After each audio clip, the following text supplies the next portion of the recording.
I'll try to keep this quick, and we haven't put a formal contract amendment in front of the district. I'd like to just real quick this evening chat about it before we hit you guys with anything. So and we chatted about this a little bit last month when we were talking about just the construction scheduling overall being a little bit longer duration due to some of the material lead times. We allowed for a little bit longer phase one schedule to help with that, and to also try to get you guys a better cost so that, the district wasn't paying a premium for materials that needed to be expedited. And then also, waiting to bid phase two puts us, out into 2024 in terms of Keller overseeing the construction of both phases of the project. So what I'd like to bring this to your attention now, and I think there's a couple options for how we proceed. Overall, our scope assumes a 7-month construction time frame. What we're seeing now, as of today, is it's likely going to be closer to 12, and that's due to phase one has about a 9-month time frame, and then our scope also assumed that phase one and two would be built at the same time, and now we're building them separately. Phase two is about 3 months, so that it ends up being closer to a 12-month schedule. Now, just crunching like some rough numbers, if we took our assumptions for our construction phase services, which is all of our administering the contract, reviewing the pay apps, reviewing all the submittals, not as big of a change there, because roughly it's the same amount of submittals. It's the same amount of, maybe a couple more pay applications. It is a little bit more time for us for construction meetings due to the longer time frame. There's a few things that trickle down there, but on our resident project representative or our construction observation services, where we're actually in the field overseeing construction, making sure things are built to the plans and specs, making sure that we're trying to avoid change orders by making good decisions in the field. You can see that if we're doing, say, 20 hours a week, 4 weeks a month for 5 more months, that's a little bit more significant. Using our assumptions from the original scope for the number of hours, it's actually in that like $80,000 to $90,000 range, which is significant. I didn't feel like pushing that amendment onto your plate today and having you be surprised by that. That's not our intent. I think we want to chat through maybe a few options. I think that is an option to go ahead and handle it up front now, where you have money and we can manage it ahead of time. I think that reduces risk for the district because you're not getting caught at the end of the project. Projects never go exactly as planned. Maybe there's not a lot of money left in the bank, and we're at the end of our contract limit, and you're kind of stuck trying to oversee the end of the project, make final payment, that sort of thing on your own. It also reduces risk to us that we're not going to be put in that situation, right? That being said, we could also, we could look at maybe amending our construction phase services and our project management budget, which is a smaller fee now, and then trying to be leaner on our RPR and our observation and see where we end up at the end of phase one and take a look at that and then maybe revisit it before the phase two. I think that's the second option.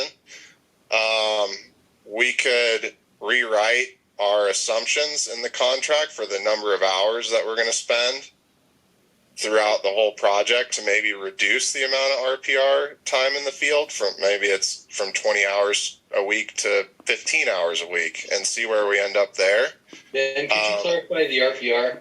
Sorry, RPR is resident representative. That's our basically our field representative. So can I make some interjections on this based on a project we just did with the Riviera and Reefer Water District? Yep. Yeah. No, by all means. That's why I wanted to have a conversation about this before we proceed. So go for it. Similar situation, very old system, 50-year-old meters, utilities everywhere, and they were, even though they bid on the project, they were caught off guard.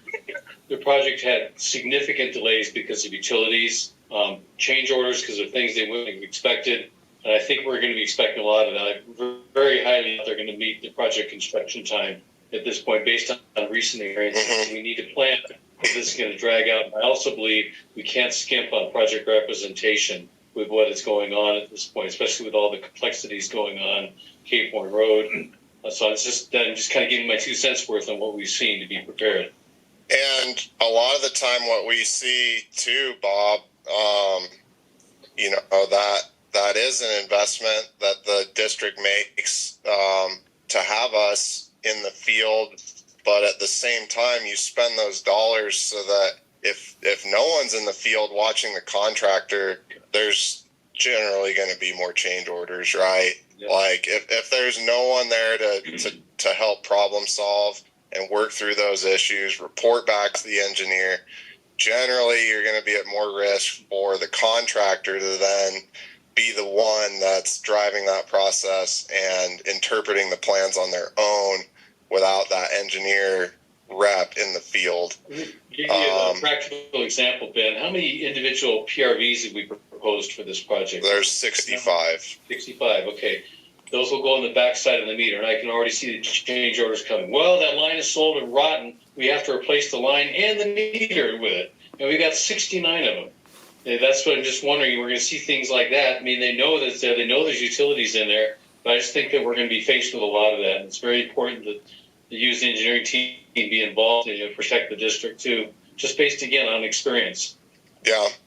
Really seeing. No, appreciate that, Bob. And I just wanted to give a few options, right? Because it's not our intent to just, oh, hey, baby, here's a contract amendment for $80,000. Sign it, right? Like that would be a surprise to you. You're like, what's this for?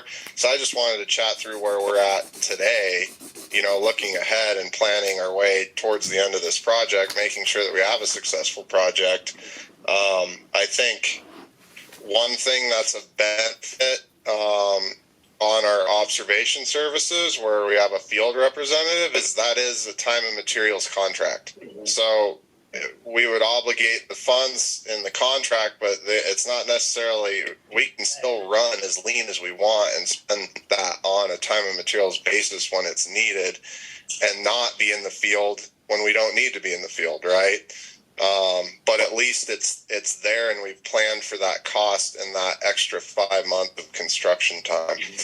So, I think we're open to, I think I've laid out a few different options. Also, some owners have good staff that can oversee the project themselves too. I don't know if Bayview has those resources, but that's another option that we've seen as well, right?